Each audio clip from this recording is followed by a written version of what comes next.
Okay, we continue our 12-step program. Yesterday we talked about the wine versus the matzah, two very central themes of Pesach.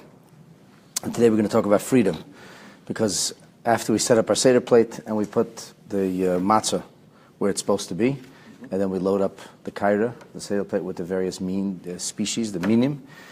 The next thing we do is pour a glass of wine, we raise it, we make Kiddush, and when we speak about Kiddush, about the formula that serves to sanctify the Yom Tov of Pesach, what makes it different from the other Yom Tovim is the fact that we say this is Zman Cherosenu. Because really the Kiddush for Yom Tov is one size fits all. It's the same idea. God sanctified us, He hallowed us, He gave us the opportunity to connect Him through this particular festival, and we say it's Zman, so on Sukkot it's Zman Simchatenu, it's the festival of our rejoicing, and on Pesach it's Zman Cherotenu. And in general, freedom is a defining hallmark of Pesach. That's what this festival is about. So it would be a good idea for us to get this straight. When we say Cherotenu, our freedom, what exactly do we mean? So the first thing that the Rebbe points out is that Hamuvan HaPashut Shel HaMilah, the simple meaning of the word freedom, Mashma Cherus Shel Rabbim, it's not Cheruti, it's not my freedom, it's not something that's individualized. The first thing that jumps out at you is that this is a plural word. This is a word that incorporates something for the public, for many people. Cherutenu, our freedom. Now, what does that mean? It means that this is a zman of cherut, of freedom, shel kol b'nei Yisrael. Obviously, the holidays have to be personalized, but first and foremost, the holidays are global. They're for all of our people. They're a national thing. It's a national festival. Our challenge is perhaps to personalize the national festival. The idea that this is a Yom Tov for all of the Jewish people. But the first thing that jumps out on us is we say, not that it's a Zman Cherut, but Zman Cherutenu, our freedom. And that's kind of, everybody would agree upon that. That's very basic. However, the Rebbe takes it in a much more profound direction. V'ulam, al pi biyurei shel Rabbeinu Hazaken, based on the explanation, the elucidation, the clarification of the Alter Rebbe, which is found in Likutei Torah, in the Maimarim and the Drushim for Shmini Atzeres.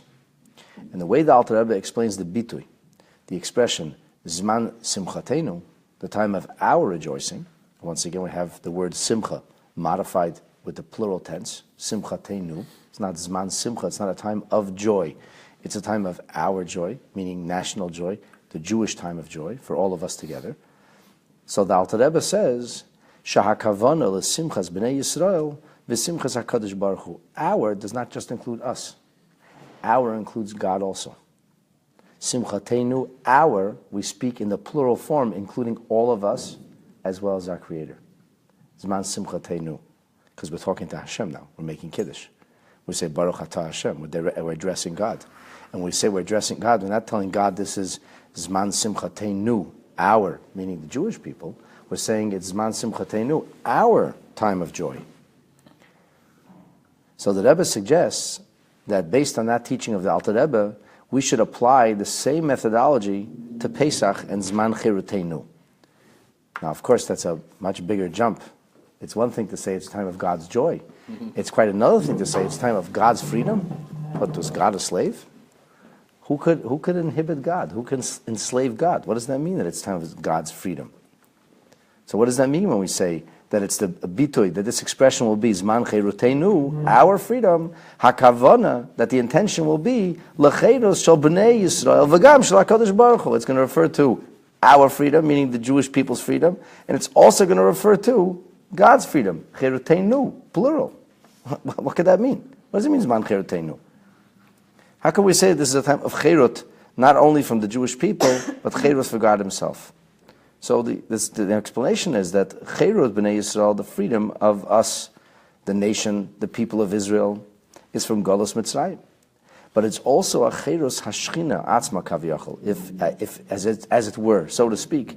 We speak also here about the redemption or liberty or freedom of Hashem's presence. Now, the truth is, this is not as new and radical as it sounds. This is as old as the prayer book itself. I said this is as old as the prayer book, the liturgy of prayer itself. Freedom from God? Not freedom from God. Freedom of God. God's presence is with us in Golus.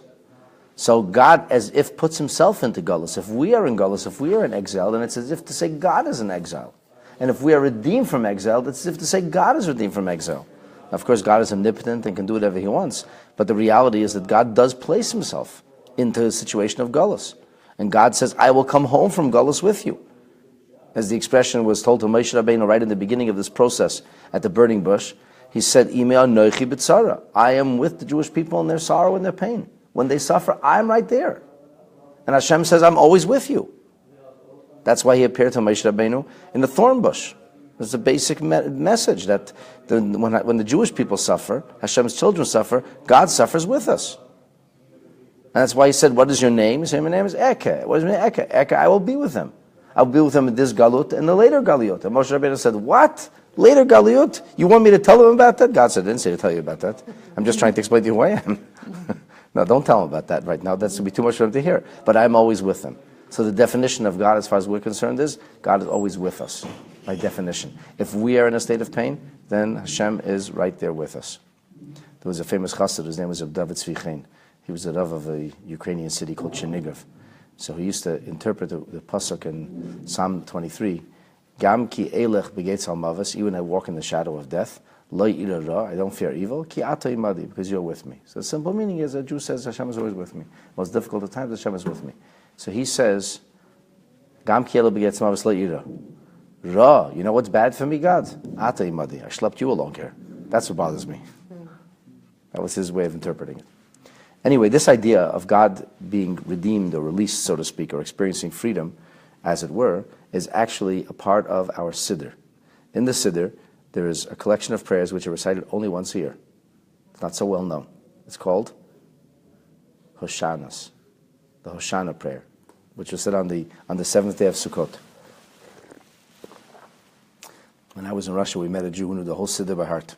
He had not lived an observant life from his 20s, but it was a child. He was brought up by a Hasidic family, and then communism.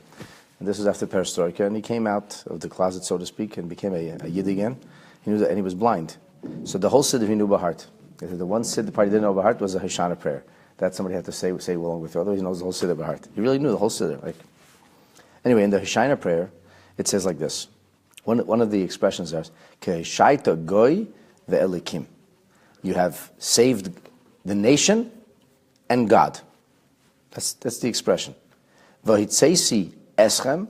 It says, God says, going out of Mitzrayim, v'hitzeisi eschem. That's one of the arba l'shonis shagula. That's one of the 4 expressions of redemption. We learned about this yesterday.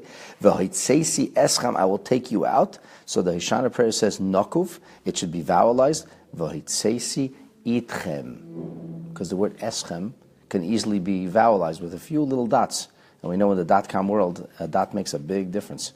So instead of eschem, it becomes itchem. Eschem means I take you out. Itchem means I go out with you. I'm taken out together with you. So Hashem says kaviyachol, as if that God places himself in Golus. And that when we were in Golus and when we were suffering, Hashem was right there with us. We were never alone. Kiloimar, in other words, Yitzias b'nei Yisrael garma, the exodus of the Jewish people, and it's essentially speaking causes cherus kfula, a double form of redemption. What does that mean? It means there's a cherus gufnis shel bnei Yisrael. It means there is a physical, material, corporeal, literal kind of redemption. The body is in exile. The person is physically suffering, and then he's released. That's on one level. But there's also a deeper level. V'gam cherus hashchina. There's also the redemption or exodus of the presence of God. What does that mean? On a very practical level, if you can use that word practical, it means hanefesh olikis, the godly soul. That we say God implanted a piece of himself, so to speak, within every single one. So if a person's in Golus, and then he gets out of Golus, what that means is that the neshama is also out of Golus, because the neshama was in Golus. And the neshama that was taken out of Golus in Mitzrayim, the chelik elikam imal mamash, was something that can never go back into Golus. We can go back into Golus physically. We can go back into exile materially, corporeally, but we can never go back into Golus spiritually, unless we choose to. But no, we don't go back into Golus. And those are the famous words that the Rebbe Rashab spoke when during the Tsarist purges. The Tsar was trying to essentially redefine Jewish life by redefining Jewish education. Nobody could say he wasn't a smart guy, or at least Rasputin was a smart guy. And they didn't like the Jewish people, so they figured, how could they destroy the Jewish people from within? If you destroy Jewish education, there'll be no more Torah study, then eventually the Jewish people will be destroyed. So they had all these decrees they wanted to level against Jewish education, create an impossible set of circumstances for who could qualify as a teacher, and this way they could send their own teachers in, and this way they would be able to poison a whole generation.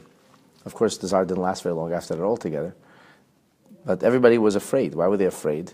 Because this group of rabbis who were meeting at the capital of Russia at the time were given a message in no uncertain terms that if they would oppose the Tsar's decree, that 101 pogroms would be propagated across the country of Russia. 101 pogroms. You take upon yourself the responsibility. The Russian government said there would be a pogrom, there would be a pogrom. The local population was very happy to carry out a pogrom. All they needed was a green light. So the Rebbe Rashab was nonetheless vociferously against this.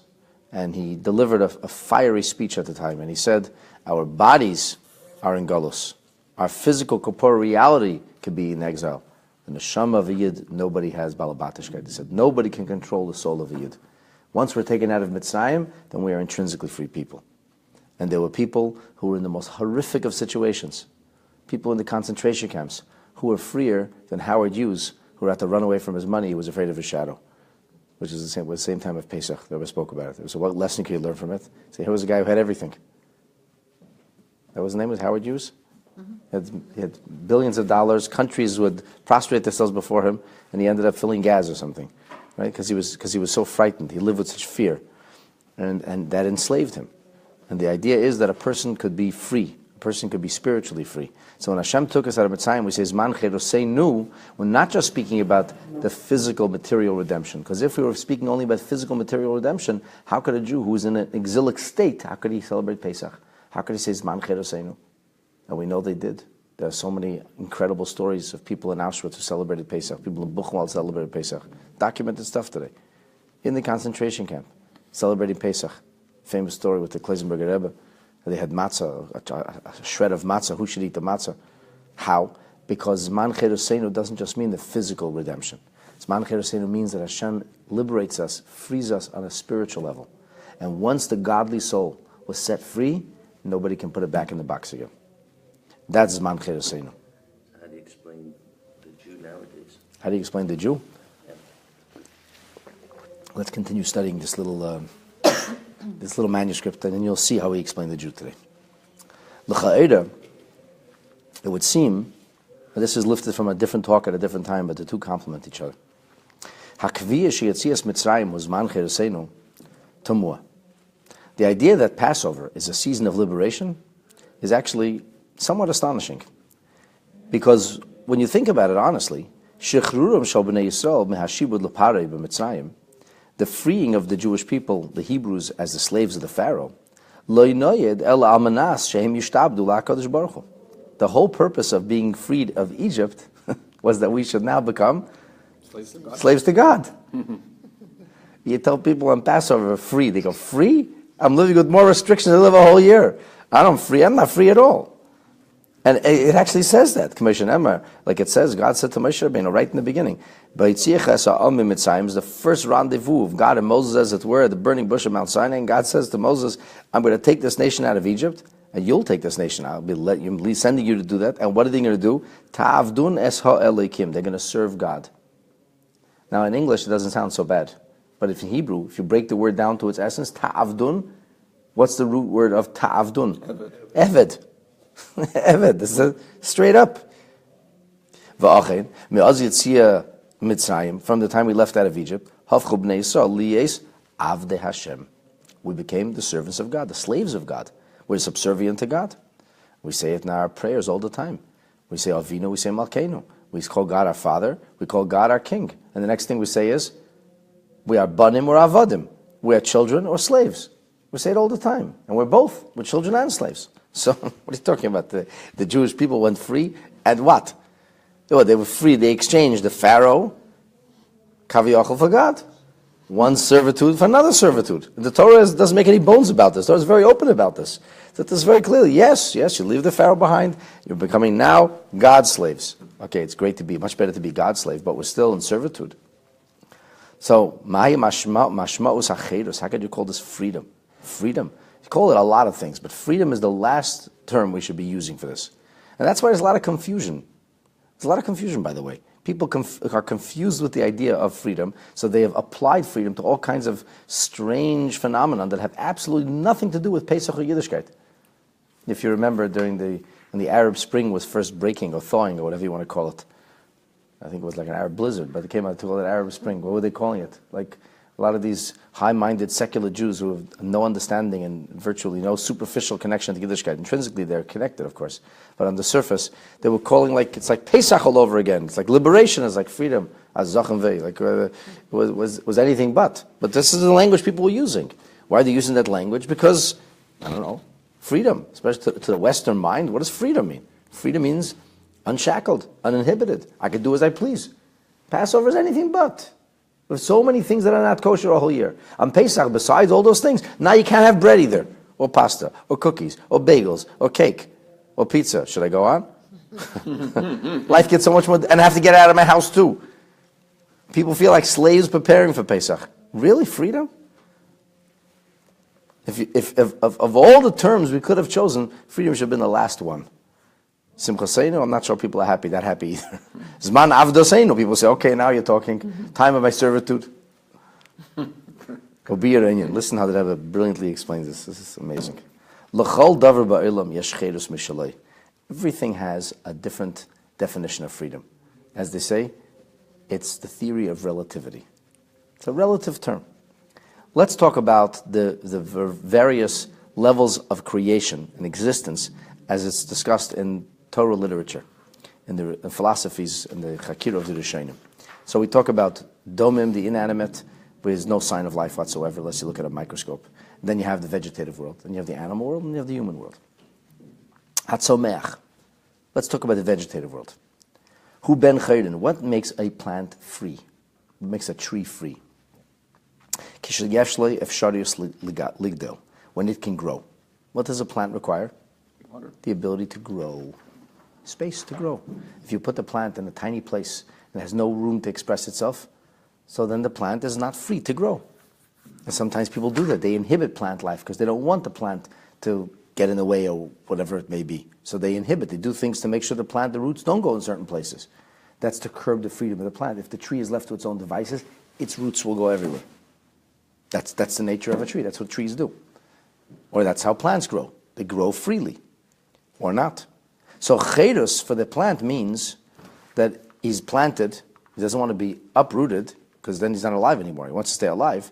But that once he's rooted in one place, which is not at all any kind of inhibition of slavery for him, he just wants the room to be able to grow. So what a plant calls freedom is not what an animal calls freedom. Because if you took an animal, shebekabel askafa sedira shel mazon umayim, he's got his allotment of food and water. Ma'afshim leligdil is not allowed, not inhibited, he's not put in a straitjacket, he's not put in confinement, he's not stuck in some narrow corner. He's got plenty of room to grow. Achueni misugul lenoya mimakim lemakim. He's an animal who cannot roam freely. Bechufshius, with true freedom. L'lei hagbala, without any limitation. Is that animal free?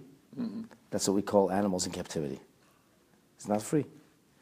Even if you put him in Kroger Park, which is this huge game reserve, there's still some kind of limitations there. There's humans controlling that place. He's not free.